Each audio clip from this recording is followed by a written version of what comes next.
From the Clark Ford Studio in Oxford, Mississippi, MBW Digital proudly presents the Oxford Exxon Podcast. I'd say thanks for tuning in, but why am I going to give you a round of applause for something you're supposed to do, to be frank? And now, here are your hosts, Chase Parham. And broadcast school has really paid off. And Neal McCready. I deserve to be on TV.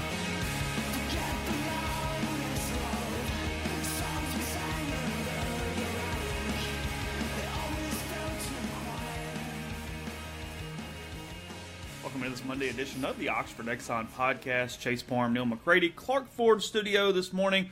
Ole Miss, a pretty good weekend on the diamond, actually in a couple sports. Ole Miss baseball knocks off Arkansas 2 out of 3 in Fayetteville over the weekend, winning Saturday and Sunday to back in that series, breaking a streak of 14 straight home series wins for the Razorbacks, dating back to April 2017 when Ole Miss took 2 out of 3 at Baum back then as well. So Ole Miss the only team to do it in that time period, and they've done it twice. We'll talk about that today.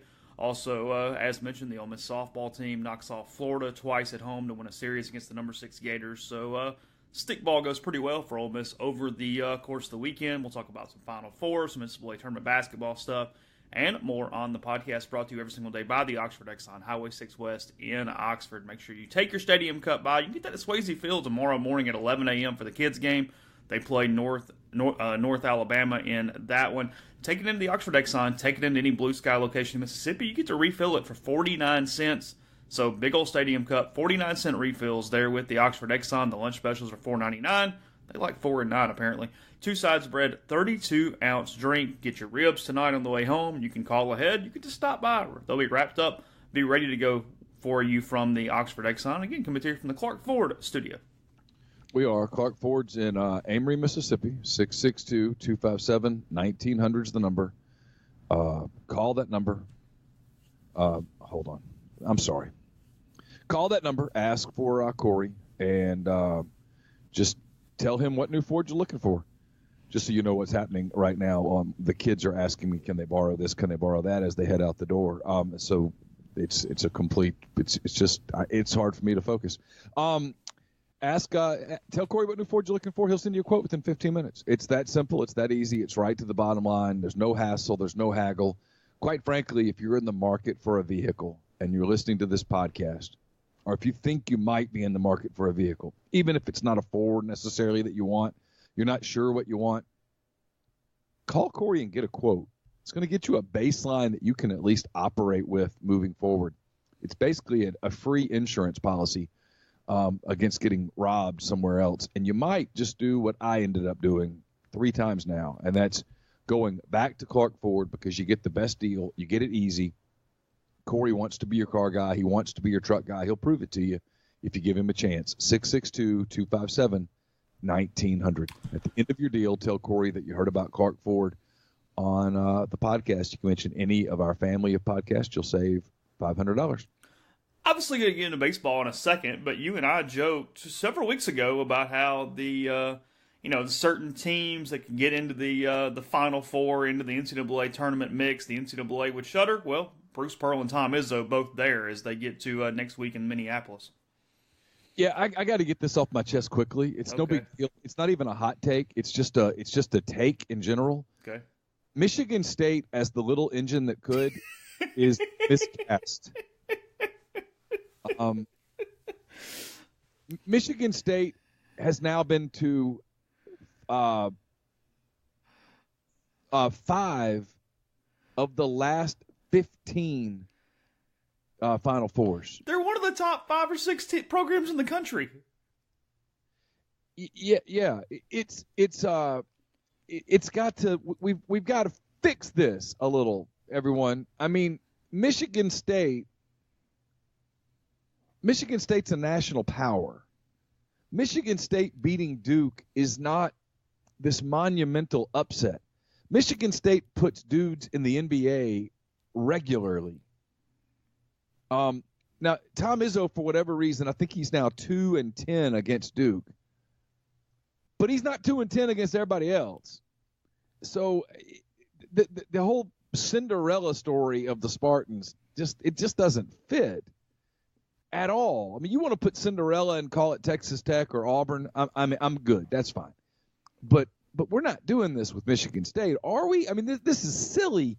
And I mean, look, and Zion Williamson and R.J. Barrett and Cam Reddish and all those guys, yeah, but they're 18-year-old kids. And I know Zion's going to be an NBA star and all of that stuff, but they're still kids, and you only have to do it one time. You have to beat them one time. Michigan State, with a veteran team, beating a bunch of freshmen at Duke in one game in March is just not the monumental upset that people are making it out to be. The NCAA Tournament is a great format for drama. It is a terrible format for picking the best team in the country. Of course. Look, Auburn should have lost in round one. And now they're in the Final Four because they absolutely just they're the walking, talking proof of what confidence is worth.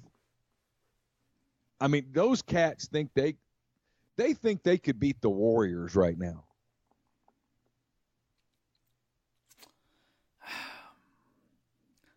Got to give Bruce a lot of credit too, man. From the opening tip until it's all over, he is just coaching. He's just coaching with every fiber of his being.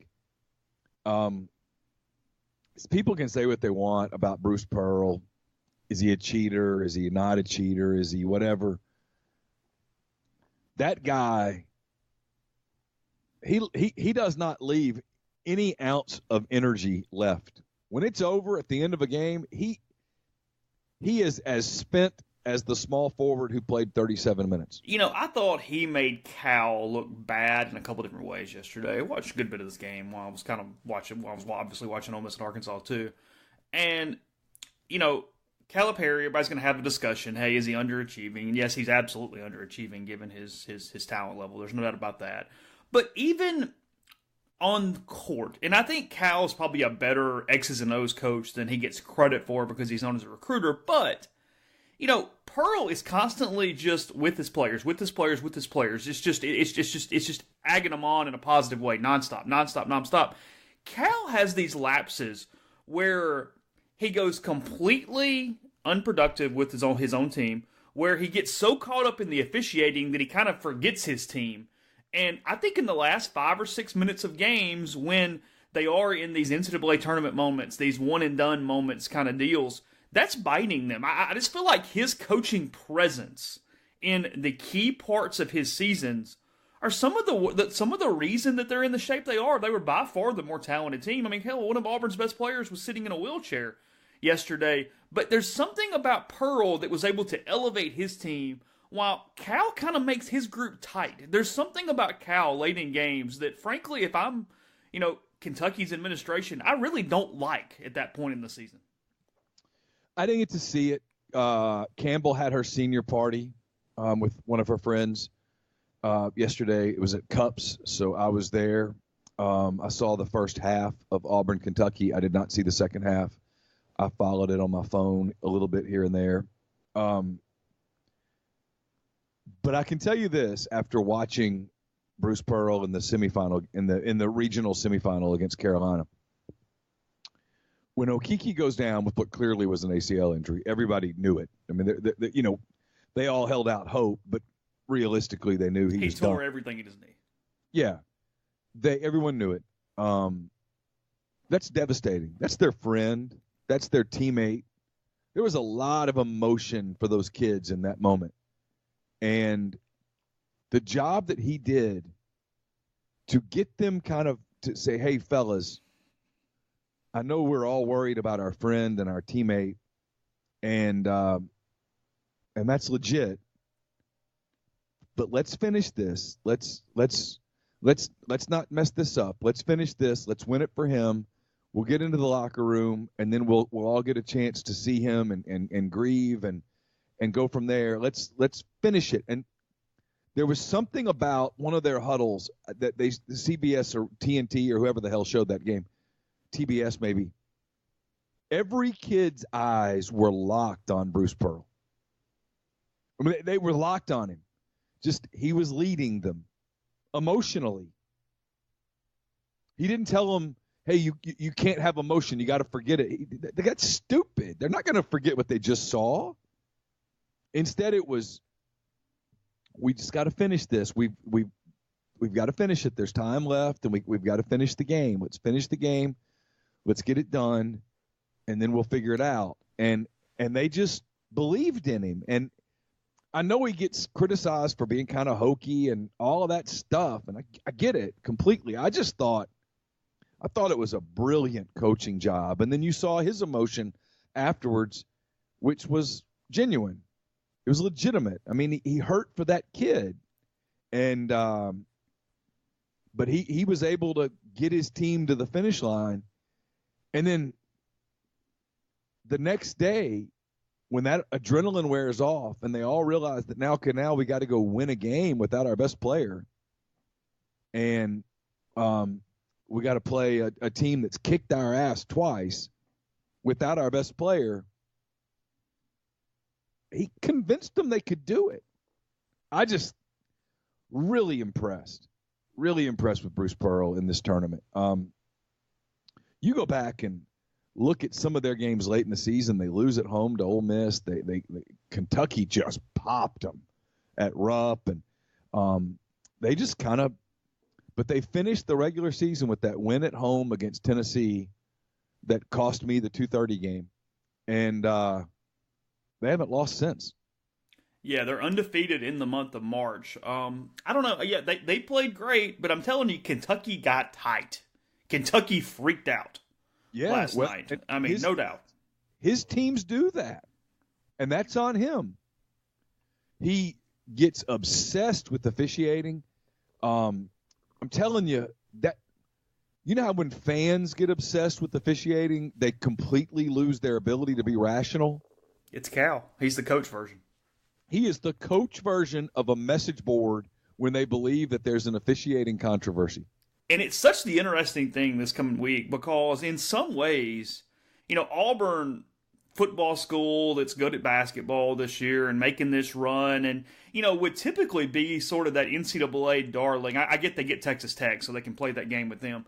But sort of that team that they go, hey, look how this is March and all this crap. But John Solomon has this tweet yesterday. Auburn's last 7 years, player arrested for fixing games, lose 23 games, the most in SEC history, hire a coach on a show cause penalty, assistant guilty of bribery, another assistant suspended over bribery allegation, and then their path to the Final Four is beating Kansas, North Carolina, and Kentucky.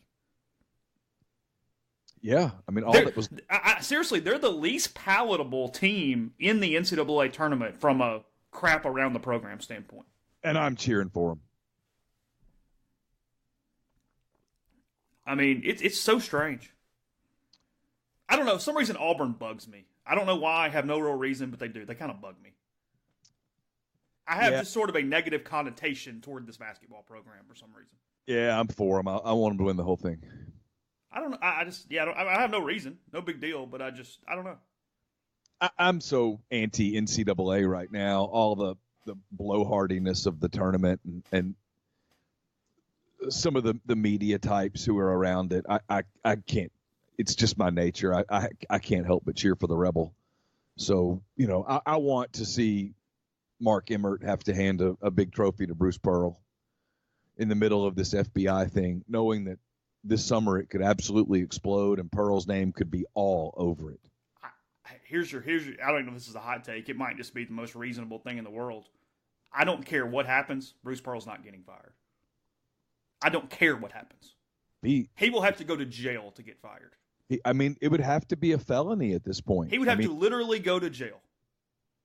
Yeah. He would have to not be able to coach because he is in prison. They're in the Final Four. That's what I'm saying. I don't care. Yeah, all the, hey, no. They're not volunteering firing this guy. No way. Period. And you look, and again, I know it was genuine. But the recruiting points that he gained with Mamas, when he's in tears immediately after that game talking about Okiki. Yeah. Hard to say I don't care about my players when you're sobbing on national television. Pretty clear that he cares about his players.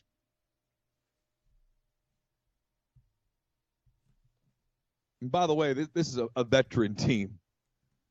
Bryce Brown and Jarrett Harper and some of those cats. The big guy, I can't think of his name right now, number 40. They've been there forever.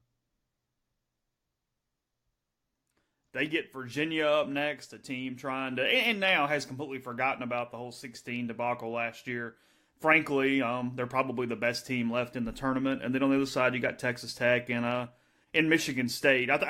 For whatever reason, I kind of like Virginia making a run after what those kids had to go through last year. And then it's hard to not just kind of pull for Texas Tech and Chris Beard, given the out of nowhere nature to that. I mean, if you're Ole Miss and Kermit Davis, you want a recipe for this thing? It's the Texas Tech Red Raiders. Well, this is why. Oh God, here's the hot take. Sure. This is why at a school like Ole Miss, quite frankly, we get this question all the time. What's more realistic, a national championship in basketball or baseball or football or whatever? Well, the last on that list is football. Dead last. You got a much better chance of winning a national championship in basketball than you do football. It's 3 hot weeks. Look who's in the Final Four. One of those 4 teams is going to win the national championship a week from tonight. That's a locked-in stone fact. Now it just might be Michigan State where you go, okay, same crap, different day. But either Auburn or Virginia is going to be playing on Monday night. Yeah. There's a decent chance that this is Texas Tech in a national title game. Texas Tech, who cannot win a football national title. No chance. Never. No way. No chance. 0 chance. Well, they were a tiebreaker from playing for it 10 years ago. But, yeah, I get your point. But you understand my point.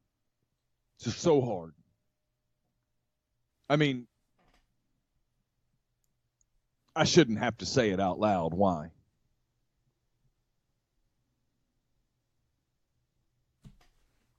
It's hard.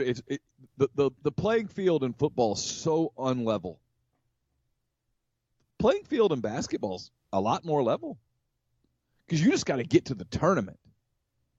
And then if you get to the tournament, you have a hot week. Well, all of a sudden, you're 2 wins away from the Final Four. I mean, if Jarvis Summers hits a shot in Kansas City 6 years ago or whenever that was, they're probably in the Final Four. I do believe that. You can get there. It's just football's. There's no margin for error at a place like Ole Miss or Texas Tech or Virginia. No margin for error at all. Michigan State, obviously, the fly that's kind of in this ointment for this tweet here. But I saw this yesterday from Chris Thomason. Be the first Final Four since 1987. In which at least one of these schools won't be involved. Duke, North Carolina, Kansas, Kentucky, Louisville, or UCLA. That ends a 31 straight Final Four streak with at least one of those 6 teams. Wow. Yeah. Obviously Auburn putting that to bed yesterday with the win over Kentucky. An Auburn-Texas Tech final would just be fantastic. Because I think the TV ratings would plummet. And it would be fun to watch people try to spin the TV ratings.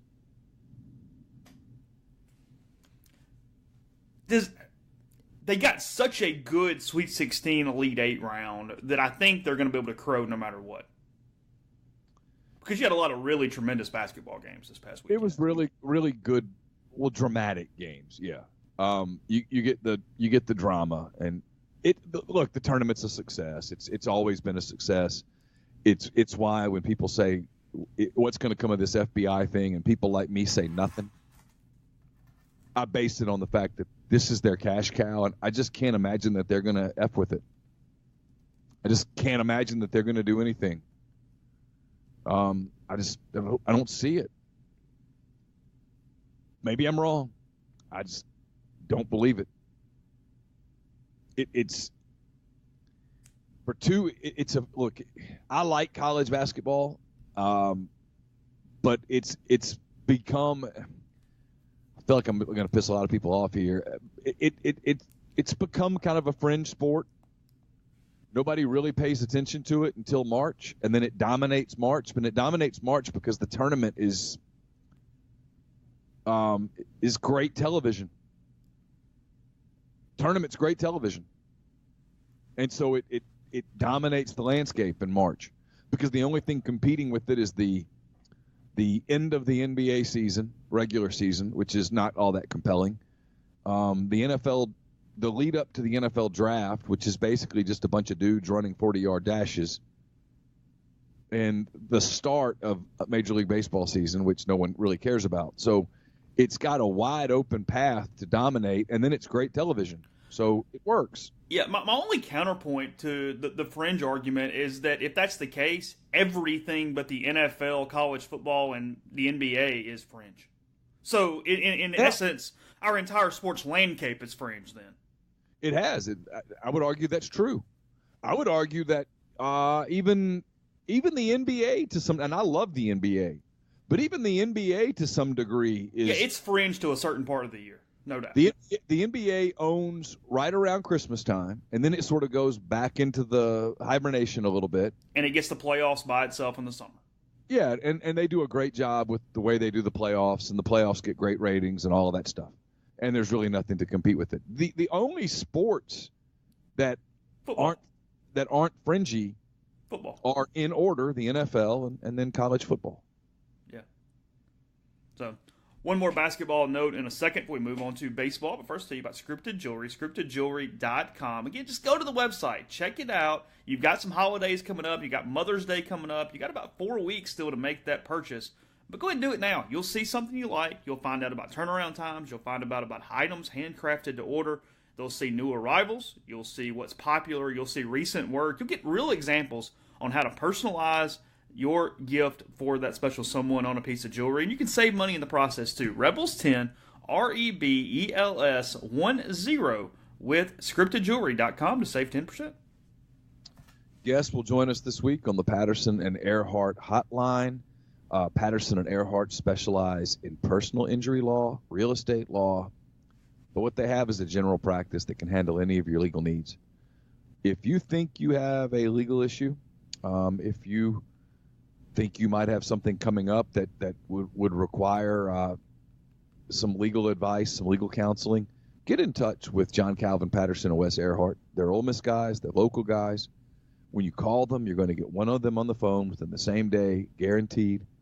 And that free first consultation's free. They'll tell you whether you have an issue worth pursuing, whether you don't, what your course of action should be.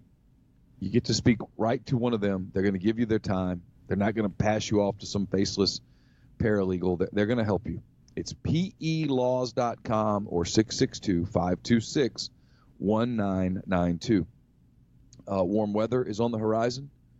With it comes the inevitable debate of sock or no sock with your loafers. So save your feet and your shoes from making their own impression. Step into spring with some no-shows from Dead Soxy. You really need to experience the difference a quality sock makes. It's the first step in dressing for the job you want and not the job you have. So go to deadsoxy.com, enter the code RebelGrove at checkout to receive 30% off all orders, including sale items.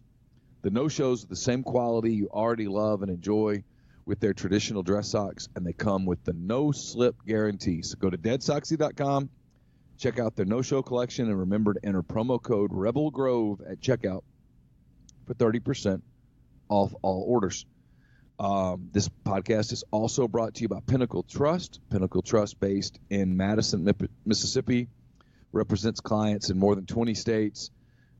Is founded in 1997. Pinnacle Trust provides detailed, specialized investment management, financial planning, retirement planning for individuals and businesses, and so much more.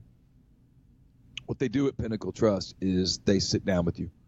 No matter what your level of wealth is, they sit down with you and they provide you peace of mind. And they do it by treating investing like a commodity. They make decisions using objective information and research, not emotions.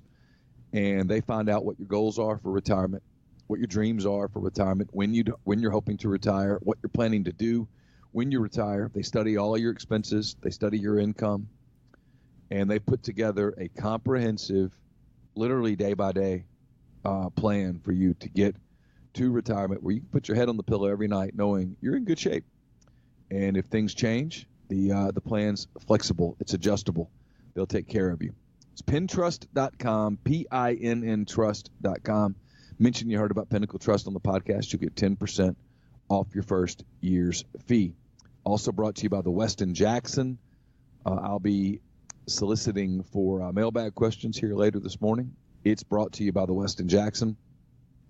If you are passing through Jackson for work, staying in Jackson for work, there's no better place to stop. They've got Soul Spa. They've got Estelle Wine Bar and Bistro. You can use Marriott Rewards points. You get Marriott Rewards points. It's right there in downtown Jackson. Chef Caden's menu and everything, the Creative Craft cocktail menu, their curated wine list is spectacular. So stay at the Westin Jackson, and if you live in and around Jackson, stop in, visit Soul Spa, visit Estelle Wine Bar and Bistro, and make sure you tell them that you heard about it on the Oxford Exxon podcast. Podcast is brought to you by Community Mortgage, Oxford, Memphis, Soto County, and Chattanooga. All underwriting and processing is done in Memphis. They're getting local underwriting and understands your market. A leader in condo financing and the float down option, which you know by now allows you to lock in the current rate. But if rates go down before you close, you just get the lower one. 662-234-2704 or JLOWE at communitymtg.com. So SEC teams obviously getting a lot of teams into the tournament, moving 4 teams into the Sweet 16. They get Auburn into the Final Four as well, and they're making some money on that in the process. I see here, let me find it again. I just had it pulled up to go over this with you a little bit. So the SEC finished third out of all the conferences behind the Big Ten and the ACC in basically shares, being money they get from the NCAA Tournament up to the Final Four. The SEC will earn at least $32.1 million through the NCAA system for paying conferences based on how their teams perform in the tournament. It's the highest share for the SEC at 19 units that they've ever had. This is up from just tons a few years ago. I mean, you look at it, looking for it here. I had it a second ago, real quick. By the way, this total payout will be spread over 6 years. So the first payout's in 2020. So in theory, if the SEC can just kind of keep this momentum up, every single year they're going to get a really sizable check based off their year-over-year performances in the NCAA tournament. Every unit is worth $282,100. But anyway, what I was saying here with this is from 2013 to 2016, the SEC earned a total of only 38 units, the fewest among the Power 5 conferences by 9. They only got 3 teams in the field. They earned 6 units in the 2016 tournament. That's when they hired Trangizi. That's when they made all those things about, hey, you got to schedule. And then over that 4-year period, they did over half of that this year in units. So huge year for the SEC, right there up with the top basketball conferences in the country. And you got to think, Neil, it's not slowing down when you look at some of these hires people are making, some of the recruits that continue to look at the SEC as a whole, not just the, hey, Kentucky or Arkansas or Tennessee getting one. This has the chance to just be a perennial story we keep talking about every single year. Oh, at this point, I'll be surprised if it's not. Texas A&M looks like they're going to get Buzz Williams. Vanderbilt's talking big names, Johnny Dawkins, Jerry Stackhouse. There's a story out today. It doesn't name the name, but it says that Arkansas's pursuit is not just Kelvin Sampson, that there's another very high-profile, big-name coach that Arkansas is pursuing. And I continue to hear from people who cover that Arkansas program that they hear money won't be an object, that they'll pay what they have to pay to get who they need to get. The league is heavily invested right now in basketball. It's as invested in basketball as it has ever been. And for an individual school, you have to be, because if you're just average, you're 10th in the conference. It's over. 13th or 14th. Yeah, that's what I'm saying. I mean, you've got to make a commitment or you're just bad. Yeah, everybody's locked in. I mean, we don't know the details of it. Kermit's already gotten a raise. I'd venture to guess he's up around 3. Arkansas is going to play at least 3. Texas A&M's paying at least 3. For Buzz, probably more than that. Is it just talk, or is Nate Oates really trying to play clean basketball at Alabama? Define clean. Not cheating like everybody else. Welcome to the cellar. I'm asking, are they pulling a little Rick Ray here? Because his comments, frankly, are stupid. It's possible. Look, if you're Alabama, we say cheating. It's what everybody's doing. We really need another word for it. I think competing is really more the word. If you're Alabama, you just don't want to do anything right now that gets anybody on your campus. Sacrifice basketball for the sake of Nick Saban? Well, I mean, football's making an absolute mint. And contrary to popular belief, there's no bigger scalp for the NCAA, the investigators, to get than that one. I mean, can you imagine what a hero you'd be in Indianapolis inside the investigative wing if you brought down Alabama? You can get all the shrimp cocktail you want. Oh, my gosh. You'd tell war stories for the rest of your life. So if you're Alabama, you just, I don't know. Maybe you don't. I mean, it's not worth it if basketball brought scrutiny to your program. I don't know. Beats me. I thought it was an interesting hire. We'll see. Yeah. Two very critical days for Ole Miss baseball on Saturday and Sunday. They lose to the Razorbacks 5-3 on Friday in a game where I thought they just lost a baseball game. I didn't think there was some critical mistake. I didn't think there was some eye to what's wrong with the team. I just thought they lost to a good team on a Friday night and a good pitcher in a tough environment.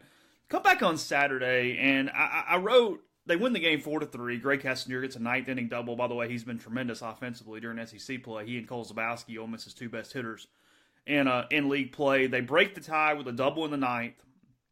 Parker Caracci ends it. They win 4-3. And I thought that it was really the ultimate swing game for a couple different reasons. Number one, it gave them the win. It let some pressure off because if you win the series, that's just cake. But you couldn't get swept, so you got that out of the way.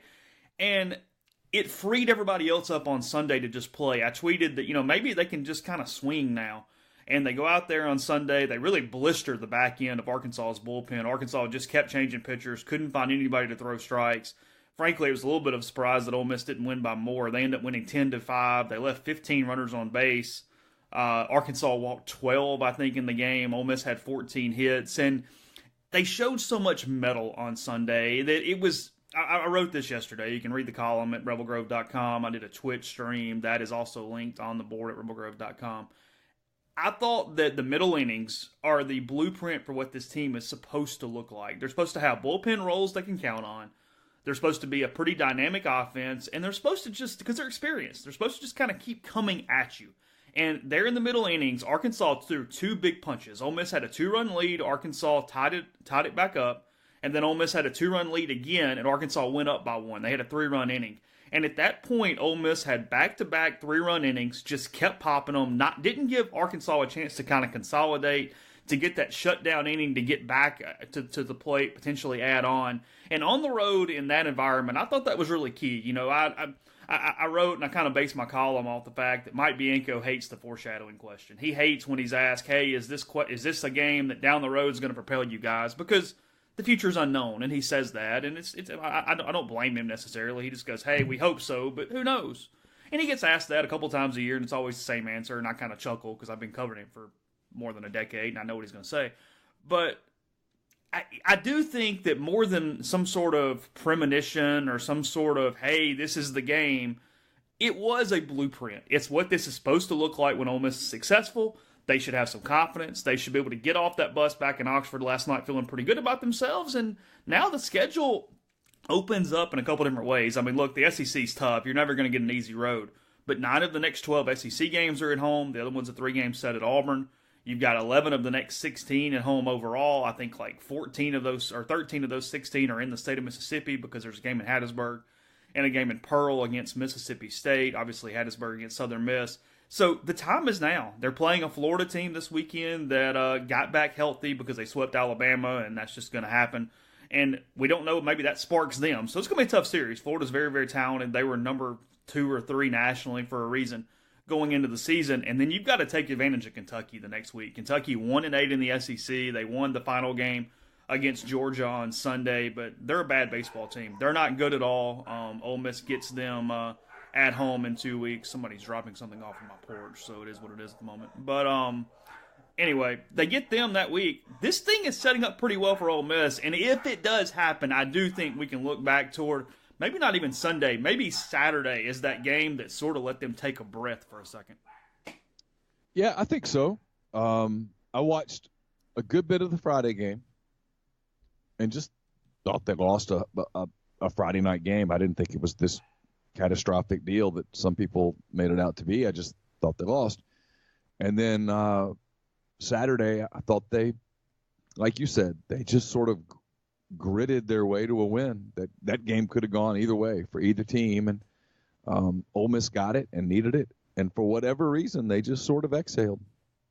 And obviously, I didn't see it yesterday, but I mean, you can look at the box score and tell one team dominated the game. And now they go into April, and they're in okay shape. If they'll take care of business at home in April, they put themselves in position to maybe sort of be where everyone sort of thought they would be.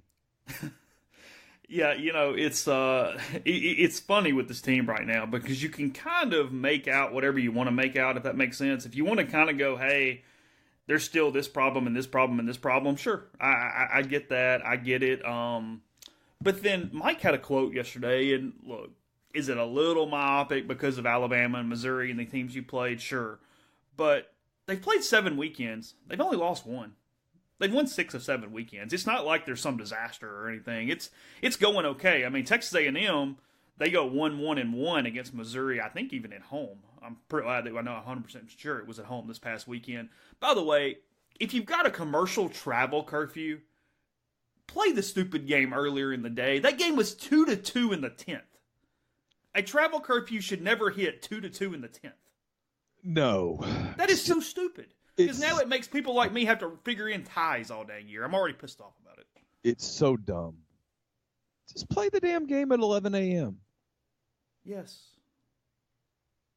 Noon would have been fine. You would have finished. Yeah. I guess, unless they went 15 innings again. If you go 15 innings and call it a tie, and that's so be it. But if you don't have time to play an 11th inning, I don't know. I mean, look, it's first world problems. The planet will continue to spin, but I mean, it's just sort of silly. I mean, it's one of those things where you talk about how, not you, just the league talks about, we're so invested in this, we're invested in that. Well, then don't make the rules where that's even possible. I mean, if you're going to have a commercial travel deal like that, here's a thought: play 2 on Saturday. Yeah. And now A&M doesn't want that because they want the double-day gate. Then have a day-night doubleheader. Yeah. Oh, I get it. Play a game at noon and play a game at 7. Well, and there's a lot of elements here. Missouri's, because of where they are with their baseball program, they're not going to charter the same way some other teams are going to charter. You know what I mean? There's a lot of elements here. Sure, that's what I'm saying. Yeah. So you know that Missouri's going to do a commercial flight. Okay. My point is, it's not the end of the world. I mean, play the Saturday game at noon, clear the stadium out, have another crowd come in at 7 that night. Is it ideal? No. Are you going to have to do it all the time? No. But Missouri very clearly, and no one's blaming them, by the way, has said this isn't worth it for us. It would be dumb for us being Missouri to treat baseball the way, say, Ole Miss and Mississippi State treat it. That doesn't work. We're going to invest in some other things. Yeah, like I said, you can make the argument that baseball is about the 5th sport at Missouri. Yeah. So there was a way around it, is my point. Missouri's a fascinating team because they still are pitching the crap out of it. And I said this yesterday, and I believe it more than ever. Missouri shows you who you are. Because if you play clean baseball over the course of a weekend and you don't give them anything, you're probably going to beat them, and they're going to make you have to earn it, and it's going to be low-scoring games. You kick it all over the place, they're going to beat you. Because they're not going to give you much. They're going to pitch. They're going to play defense. They're not going to hit. They've got a first-round pick in Cameron Meisner, but he can't do it by himself. I mean, in some ways, Missouri's a dangerous team to play because you better be on your P's and Q's when you get them that weekend. So who's Ole Miss? Is Florida this weekend? Florida is this weekend. Grove Bowl weekend this weekend. Florida at home, then Kentucky, then at Auburn, and then A&M back home for double-decker. Oh, so Saturday's going to be the fun day. Saturday is It's a 7 o'clock at night first pitch. People go to the Grove Bowl, and they're going to come back with all these hot takes from what they saw. Like 200 observations from the Grove Bowl. Like we said, we can't even call it vanilla ice cream on Saturday. It's whatever has less flavor than vanilla. It's not fair to vanilla to call it vanilla.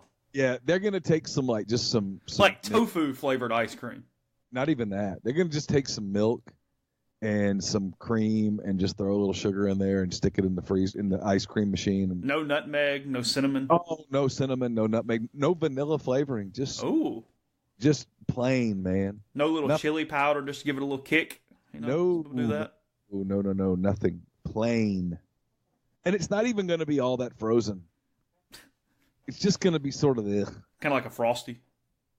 Yeah. It's going to be a flavorless. That's not fair to a Frosty, though. A Frosty's good. Ooh, that's a hot take. I've never liked them. Really? Yeah, I haven't had one. I like a chocolate Frosty now. Yeah. I haven't had one since. Oh, I had one. I haven't had one in forever, but yeah. Absolutely. I would guess it's been at least 35 years. 35 years? Yeah. Since Did they have Frosties 35 years ago? Yeah. Okay. I'm just asking. I wasn't being critical. Yeah. Okay. Oh, gosh. We'll continue this in 1 second. First, I'll tell you about Blow Dry Bar Oxford, 662-638-3310, 1801 Jackson Avenue. You know that by now they were named Best New Business in Oxford in 2018. 10 to 6 Tuesday to Friday, 10 to 3 on Saturday. We told you about the mother-daughter braiding class. It has been sold out. It's sold out in a matter of hours. That thing booked up. They do have a waiting list, though, so if you'd like to jump on, maybe you can still get in and learn how to do something with your child's hair. You'll be better than me if you can pull that off. So you can take advantage of that. And guys listening, go in, get a haircut. They do men's hair too. You can save $5 when you do that by mentioning Rebel Grove. Basically makes it one of the cheaper and better haircuts in Oxford when you take care of that. And also with Mother's Day coming up, other holidays, get a gift card.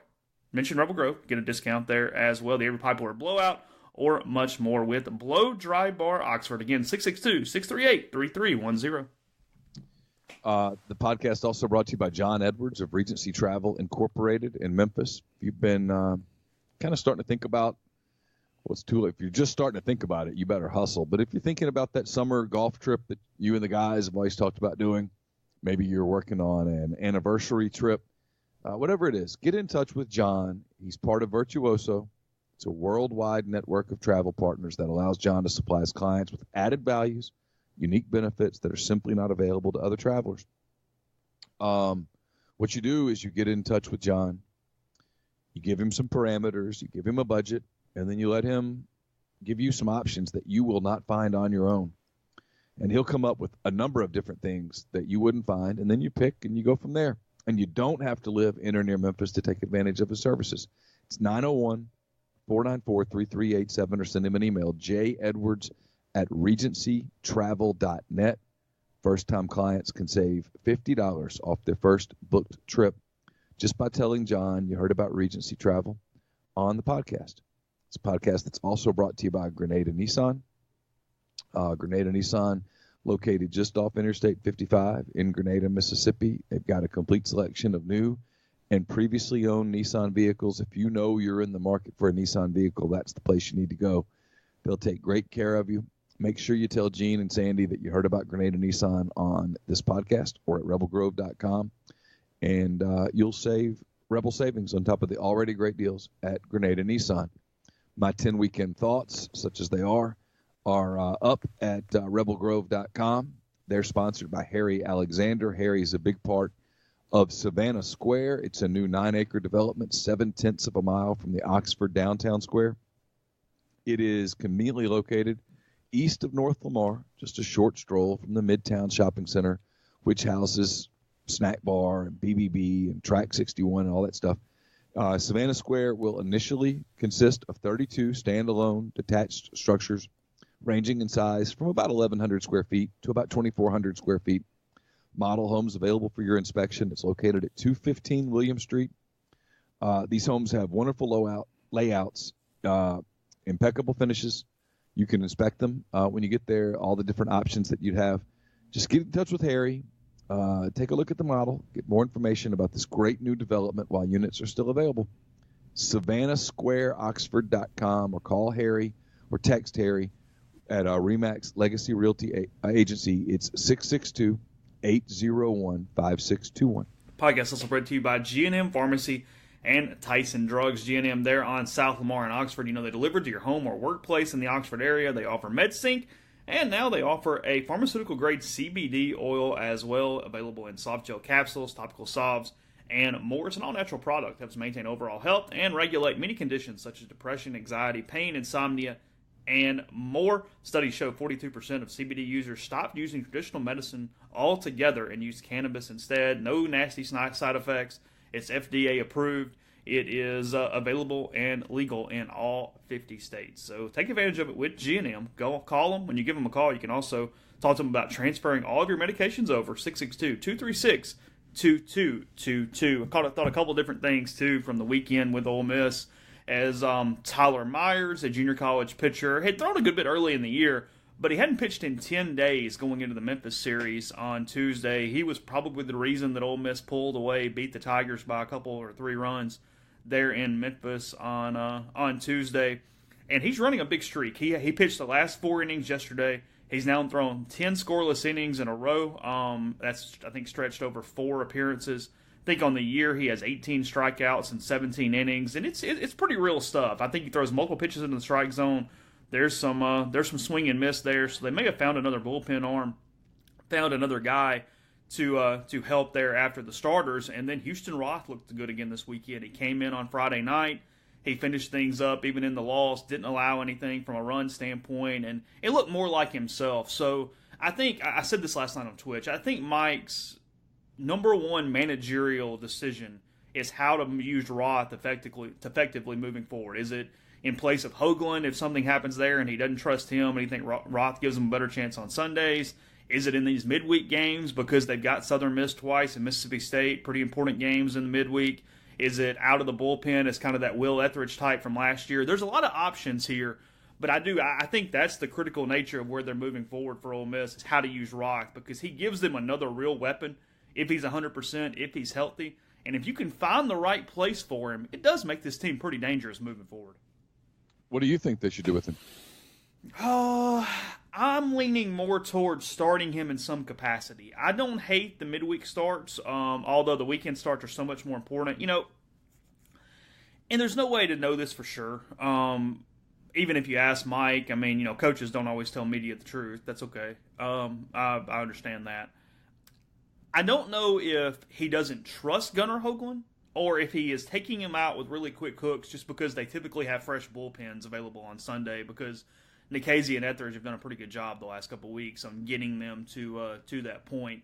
But I just look at it, and every single time Hoagland kind of gives up a couple runs, a couple times that he's hit kind of hard, Mike's immediately going to the bullpen. He appears to have a different standard for Hoagland than he does some other guys. And if it's a trust issue, well, suddenly I think Roth makes more sense on Sunday. He's experienced.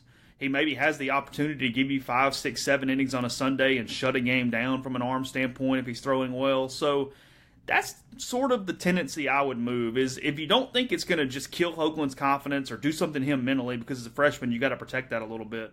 I think Roth would make sense as a weekend starter, and frankly I think Hoagland with a little less pressure would make a lot of sense as a midweek starter on those Tuesdays and those big games. So I don't know. I think one of those is the way. I don't think the answer is to try to just ration out the right amount of bullpen innings per weekend. That gets flimsy. That's such picking the right situation, and it's real easy to waste a guy when you do that consistently. So, makes sense. My opinion. I don't know. Ole Miss jumped to like 20 spots in the RPI over the weekend. Still a little too early for the RPI, but they are monitoring it daily now. I think Ole Miss up to 28 from like 40-something in one weekend. So it's not over yet? It's not over yet. There's a pulse It's kind of like that Undertaker gif where he comes up out of the casket beside the ring, something like that. Yeah, look, it's week 3 of the SEC season. There are 21 SEC games remaining. There's a lot that can happen in all directions. And look, and I say this as a positive. I've mentioned this several times. You know, Ole Miss in 2014, they started 4-5 in the SEC. They got swept by Alabama, and they ended up 19-11. In 2016, they were 2-6, ended up 18-12 host. Last year, they were 12-11, good but not great. 12-11 when they lost a Saturday game at South Carolina just last year, and they won the Sunday game, got hot, and kind of made it work from there. They're front runners, and again, I don't mean that bad, but when Ole Miss gets on rolls, they seem to kind of stay on rolls.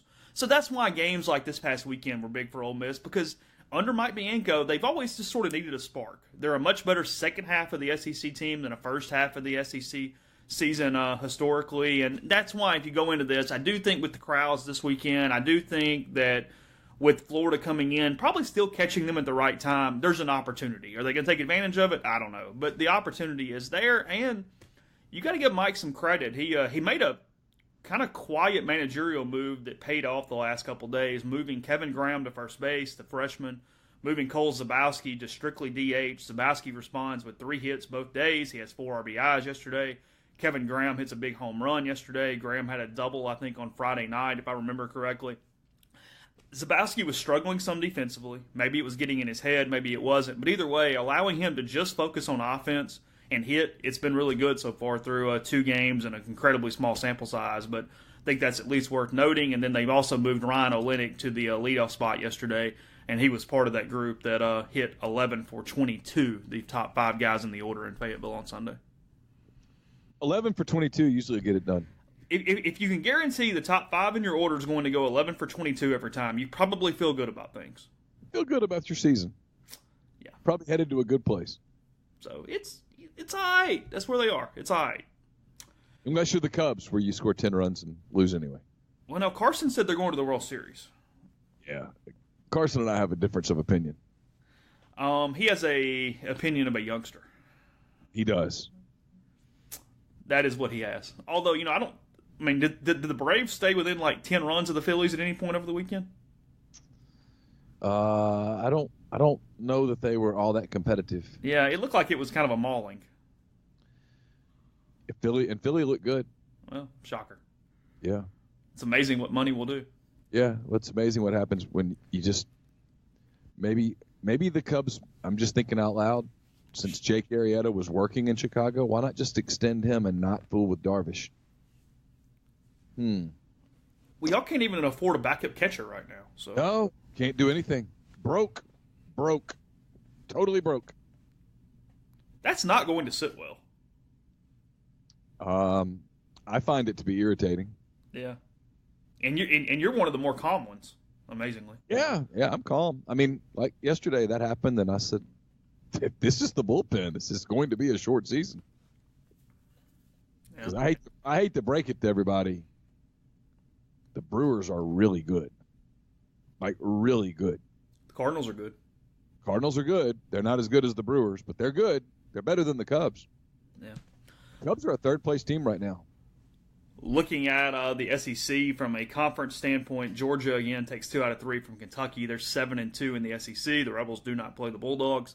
The Commodores took 2 out of 3 from Tennessee, kind of squandering the Sunday game. Didn't play very well yesterday. Vanderbilt 6-3 in the SEC. Florida 4-5 after that sweep of Alabama. Missouri 3-5-1 after the 1-1-1 weekend against A&M. Tennessee 3-6. South Carolina is a bad baseball team. They are 2-7 in the SEC. They lose 2 out of 3 to Auburn over the weekend, and then I mentioned Kentucky at 1-8. A&M leads the SEC West at 6-2-1. Ole Miss sees them on double-decker weekend. Auburn 6-3 after aforementioned taking 2 from Carolina. They're probably still stinking from losing a game they scored 15 runs in, that 2015 game against Mississippi State last week. Arkansas 6-3.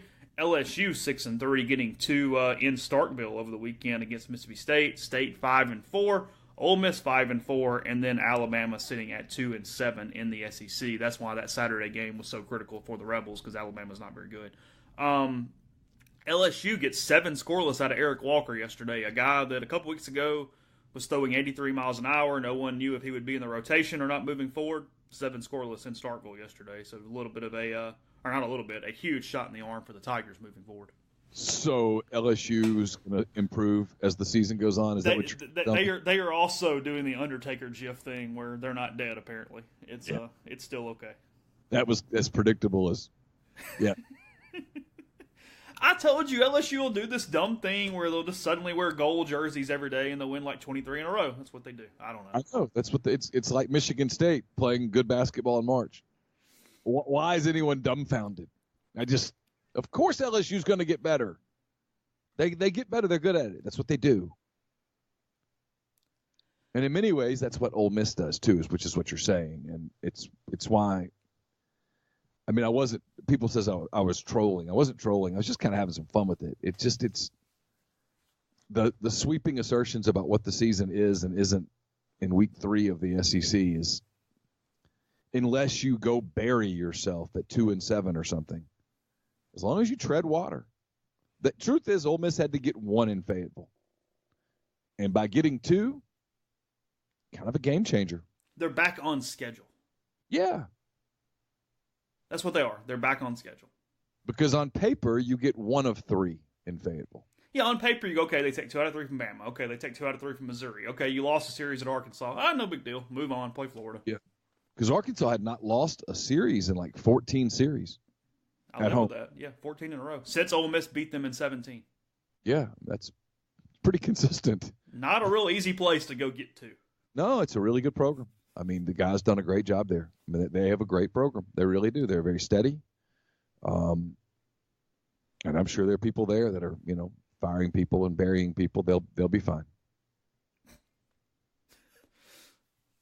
Who's their AD now? What's that guy's name? Yurachek or something like that? Something like that. Yeah. You don't think he was ready to fire Van Horn after the College World Series final last year? Probably not. I'm guessing that right now his focus is on basketball. Yeah. Dave, just don't do anything stupid. Thanks. Yeah. I mean, those are 2 programs, Ole Miss and Arkansas, when you look at them on the field like that. They're just consistent. They're just there every year. They're the same program, except Arkansas has done better in June. Yep. I mean, they just have. They've won regionals on the road. They've gotten hot at the right time. They've been fairly mediocre regular season teams at times and gone and won. I mean, that is the number one criticism, and it's valid of Ole Miss, is they never do that get hot thing as a 2 seed. It's valid. And I didn't mean to get off on that right now. I'm just kind of talking. But no, those are the differences in those 2 programs. Yes. They're very similar otherwise, almost carbon copies of one another. Regular season numbers are basically the same. Yeah, they've played for the SEC title, SEC West title multiple times against each other on the last weekend of the year. Yeah. I mean, look at the weekend they just had. The Friday game, frankly, could have gone either way. The Saturday game could have gone either way. And Arkansas completely ran out of pitching. And Ole Miss, Arkansas ran out of pitching, and Ole Miss hits bad pitching. Yeah. I mean, so the Sunday game went the way that it did, but that Saturday game was, frankly, 2 really good baseball programs going at each other. I'm still a little surprised Arkansas didn't try to use more left-handers over the course of the weekend. They went heavy right-handed in their rotation, and really through their full staff. Yeah, it might have just been his. Well, I mean, you don't move the guys that are working simply to play a matchup. You can overthink matchups. Yeah, it might have just been his way of going, hey, this is a long season, and these are our dudes. These are our guys, and we're going to play it out. Yeah. And like I said, they could have easily won Saturday's game. Arkansas could have. I mean, just in the same way that Ole Miss was a hit or 2 away from winning the Friday game. I mean, it's just 2 good teams going at each other. And it will be again this coming week, and who knows what that's going to look like. So, Florida did just dominate Alabama all weekend, though. Just beat them to death.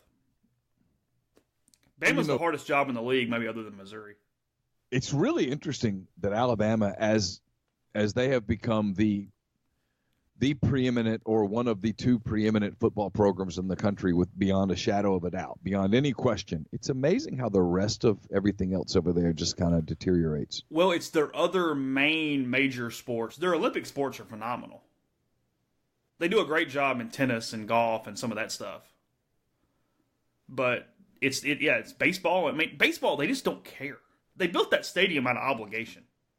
Or renovated that stadium out of obligation.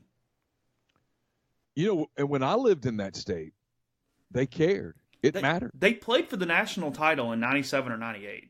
Yeah. And I'm telling you, they cared. It was when Jim Wells was there, they cared. Yeah. And it's amazing. The shift there, and I'm not saying this is Saban doing it. It's just since Saban got there. Right. Taking all the care, all the resources to one spot. Yeah. Totally. I mean, their softball program's phenomenal. I think they've won national titles and stuff. Yeah, I just meant the major. No, I know what you meant. I'm just thinking. The high-profile men's programs. Yeah, of course. Podcast brought to you in part by MasterCuts. You know by now that they provide premium lawn care throughout northern Mississippi. Did you know they offer a lot more? MasterCuts will build your custom playgrounds, retaining walls, pool decks, and any outdoor living spaces with paver patios starting at just $3,000 and forestry mulching starting at just $100 an hour at the path to your dream backyard. It may be easier than you think. You can visit them online at gomastercuts.com for a free quote or get that same free quote by calling 662-607-7773. Again, that's gomastercuts.com. The podcast also brought to you by Oxford University Bank, OUB, locally owned, operated right here in Oxford. When you deposit money at OUB, that money and the vast majority of the bank's profits go right back into the Oxford community. OUB gives you the comfort of home, all the benefits that big mega banks provide, all the technology and products you can want, all with the personal touch. When you call OUB, you speak directly with the live person. There's no 10 buttons to push. There's no 5-minute wait. What there is Kasasa. It's the absolute best cash checking account. They pay customers 2.5% interest on their balances up to $50,000 with Kasasa, and also they refund ATM fees nationwide. OUB also offers online bill pay, mobile check deposit using its online app. To learn more about OUB, check out Live Oxford, bankoxford.com, or call 662-234-6668. OUB is FDIC insured. And we're in April now, and so you really need to put this on your schedule. Join us as we join Blue Delta Jeans on the Square in Oxford on Sunday, April the 28th, to celebrate Blue Delta's 5-year anniversary opening on the Square. I misspoke a couple times last week because I'm an idiot. Blue Delta's been around longer than 5 years, but they've been on the Square for 5 years. This is their 5-year anniversary of moving to the Square, so they want to celebrate with all of you. So you can join Blue Delta for music, Bloody Marys, Big Bad Breakfast Biscuits, and Blue Jeans from 10 to 2 on Sunday, April the 28th. That's double-decker weekend. Blue Delta's, they're going to launch their spring summer line of denim and Holland and Sherry. It's the same studio that has created custom patterns for Grammy winners, for World Series champs, for Super Bowl champs, NASCAR drivers, Oscar Award winners. It's a private event, so what you have to do is you got to get on Instagram, get on Twitter. Their DMs are open, so slide into the DMs and RSVP. Let Blue Delta know you're coming. Give them a name, give them a phone number, whatever you need to do. Get in. Make sure that you get on the list so that you can be one of the big shots, one of the cool kids on Sunday, April the 28th for Blue Delta Jeans birthday party, Bloody Marys, biscuits, and blue jeans. Kind of hard to beat that. You didn't mention podcast host. Oh, yeah, and podcast hosts are going to be there too. No, I meant personal patterns. You mentioned Grammy winners, Oscar winners, World Series champs. Yeah, and you didn't mention podcast hosts. Well, I didn't want to put us in that lowly. Well, I don't know. You've been bragging about private parties all week, so I mean, hell, who knows what you're doing over there? I've been invited to 2 private parties in 1 year. That's amazing. Jeez. Yeah, like 2 weeks. I mean, your Q rating going through the roof. It's starting to go up. Yeah, it's unbelievable. Was yesterday kind of one of those senior party watershed moments for you? Was yesterday a tough one? I don't know that it was tough. It hit me a little bit. Okay. It hit me a little bit for sure. Just kind of seeing all those kids. Because you've known those kids since they were riding tricycles. We moved here. Well, yeah, not quite, but when we moved here, Campbell went to first 7. grade. Yeah, 6. she went to first grade in Spanish Fort, and Okay. she went to second grade in Oxford. And so I've known a lot of those kids. I mean, a lot of those kids since the second grade. And I've certainly known all of them since middle school. And so I've seen, all those girls. Now they look like, young women. I mean, a lot of them are, tall now, and they're beautiful, and you see them, and I still see them as like little kids, and then you realize they're not little kids anymore, and I don't know. Yeah, it hit me a little bit, sure. I mean, last week Caroline started driving, so there was a lot of focus on that, and I don't know. It's going to be. I think it's going to be a summer that we think about it a lot. I mean, because she's got orientation, and I think she and I drive up there on Father's Day that Sunday, because our orientation is Monday and part of Tuesday or something like that. So I'm guessing that's going to be when it really hits me, and then obviously in August when we move her up there. But she's excited. She's ready. Making that drive on Father's Day is kind of a weird little deal. Yeah, now, I've never been like super into the Hallmark holidays. No, I get that, but there's still just this inner pull or whatever. Yeah, sure. I mean, there's no doubt. I mean, It's also the final day of the U.S. Open, so you'll have something to listen to in the truck. Yeah, that's true. I'll turn Taylor's Arzer on and listen to him talk about golf. That's exactly how I'll spend that drive. They're at Pebble Beach. You do like that area of the country. It is awesome. Now, see, no joke. I'd go to that. Okay. I've stood on the 18th, just off the 18th green at Pebble Beach and watched people finish their rounds. Uh-huh. No joke. Totally serious, and thought, yeah, this would be cool. I mean, if you played golf just marginally well, and you could play some of those courses, because it's pretty scenic. It is. Yeah, you. That's one of those deals you got to see it almost in person to completely understand how gorgeous it is. It's gorgeous. Now, if you told me I just had all the money in the world, I think that's where I go. Think so? Up in the Monterey area? Yeah, Monterey, Carmel. Just be a big shot. Just turn into an absolute snob in a place like. Yeah, absolutely. Yeah, that'd be good. Oh gosh. Have you ever been? No, I have not. I have not. You really like it. It's different, and you'd have to have just boatloads of money to pull it off. But Well, I mean, you have to have boatloads of money to play the course once. It's about a $550 green fee. Is that right? I think that's right. Yeah, $500-$600, I think. I gotta tell you, if you love golf, then that would almost be worth it one time. Oh yeah, that's a bucket list one. You just suck it up and do it. Yeah, and I think it's one of those deals you pay it so far ahead of time that you don't even think about it when you do it. In America, go play Pebble. I still want to go to Bandon Dunes and do the courses in Oregon. And then at some point, I mean, and John Edwards can certainly hook me up. I'd like to go to Scotland and do the Scottish trip for a week. Yeah, for sure. Something along those lines. Those are the golf. Hey, you really ought to go do these at some point if you're a golfer. He's got all sorts of hookups. All sorts of hookups. He does, seriously. No, I know. Yeah. Lots of stuff. Yeah, he'll send me emails about like cruises where you play golf on the cruises and stuff. Like when they port, you have these golf courses in like Amsterdam and stuff.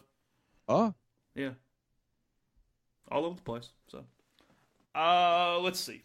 Spring football Tuesday, Thursday this week. Is that right? To my knowledge, it's Tuesday, Thursday, and then Saturday, and then that's a wrap. Okay. As I said in the opener, Ole Miss is back home for baseball for the most of the month, but they play UNA tomorrow. It is UNA's first season as a Division I program. That game is at 11 a.m. It is the school day game, and as I say every year, let's just hope no foul balls go into the stands at really high velocities. That is my main focus of tomorrow's game.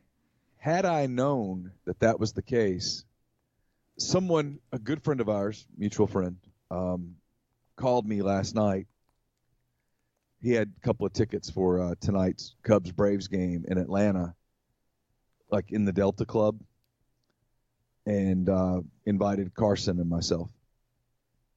And I thought about it, but I thought, no, it's just too much, because he would miss soccer tonight, and I was like, he'll miss school tomorrow and all that. Had I realized that tomorrow was the day that they just completely phone it in and go to a baseball game all day, we might have had a different choice. Might have made a different call. That's funny. Yes, tomorrow is the day where, at like 10:45, the day's over. It's done. Oh, it's before that. Is it? Well, they show up knowing they're going to a baseball game. Nothing's getting done. That's what's funny, man, is we've officially hit that spot. Like, everybody goes April 1 means April Fools and all that stuff. To me, April 1 is about the turning point in the school year where all of the focus shifts to, okay, let's just do what we have to do to get them ready for the state test. And then after that, it's like, just babysit. Just get the days in. Whatever. Do whatever. Caroline takes the ACT for the first time tomorrow. You feel pretty good about that one. I mean, I hate to jinx it, but yeah. A little bit. See where pretty sharp. See where Sean McVay pulled a prank on Kingsbury? No. All right. It says Los Angeles Rams coach Sean McVay welcomed his friend Cliff Kingsbury to the NFL coaching ranks by trying to trick the Cardinals coach into thinking he would lose draft picks. McVay shared the story of the prank on the Adam Schefter show, which was posted on Monday. Said he pulled the prank at dinner he attended with Kingsbury and Patrick Mahomes, the Kansas City Chiefs quarterback, in whom Kingsbury has a personal relationship. We have a mutual friend that I put his name in my phone as, quote, NFL Commissioner Roger Goodell. I had this friend send me a text saying, I can't believe you're at dinner with Kingsbury and Mahomes. You know better than this. This is tampering. You're both losing picks. I showed Cliff the text, and he saw a ghost. I said, you better call Cardinals general manager Steve Keem right away. He said, I thought I was going to lose the number 1 overall pick. We couldn't let it go on too long, but it was pretty good. We got him pretty good. That's fantastic. Yeah. Yeah, McVay said he talked to Kingsbury later about the prank and said the Cardinals head coach told him that's messed up. So I don't think he said messed. No, not at all. I bet there was some other words in that for You see the Bears April Fool's joke today? I did not. This is their 100th season or whatever, so they're wearing the 100-year patch or whatnot. Mm-hmm. Not all the details, but so their thing was that this year, since it was 100 years, they were all going to wear triple digits. Oh, that's good. Jerseys. Yeah, they had a video with everybody, giving all these serious quotes and stuff, and anyway, it was pretty good.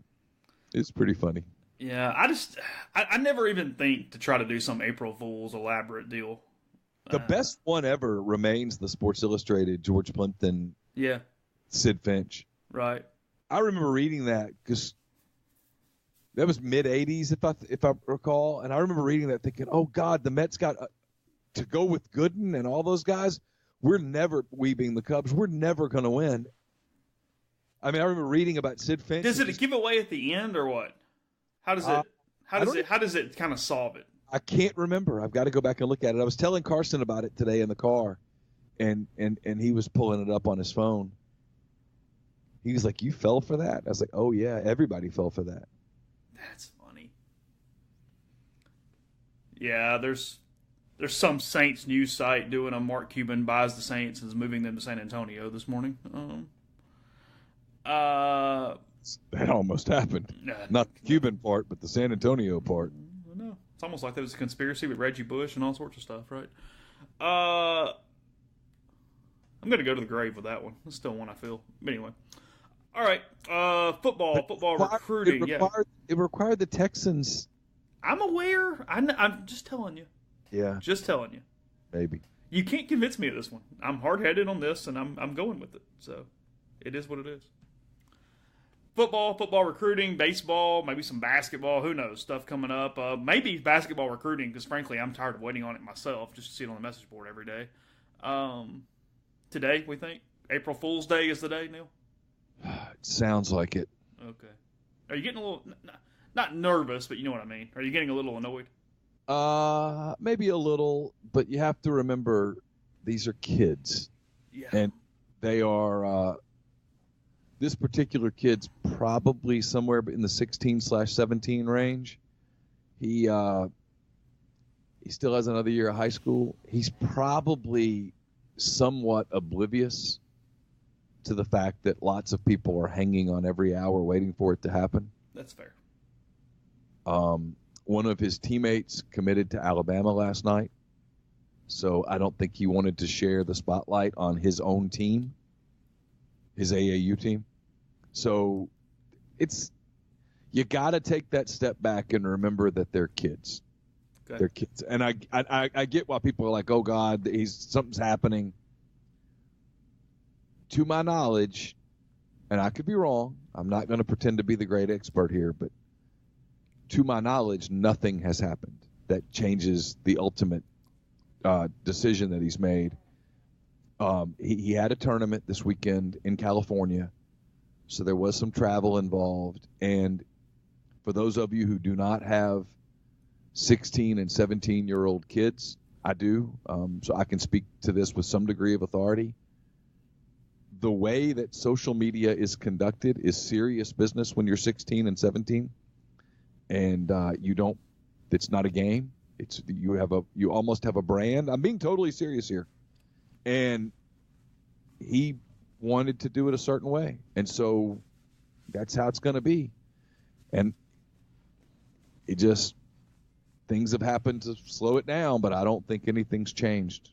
So I expect it today. I was told a specific time, so I'll be here. You can relate to this, Chase. I almost didn't write that time down. Yeah.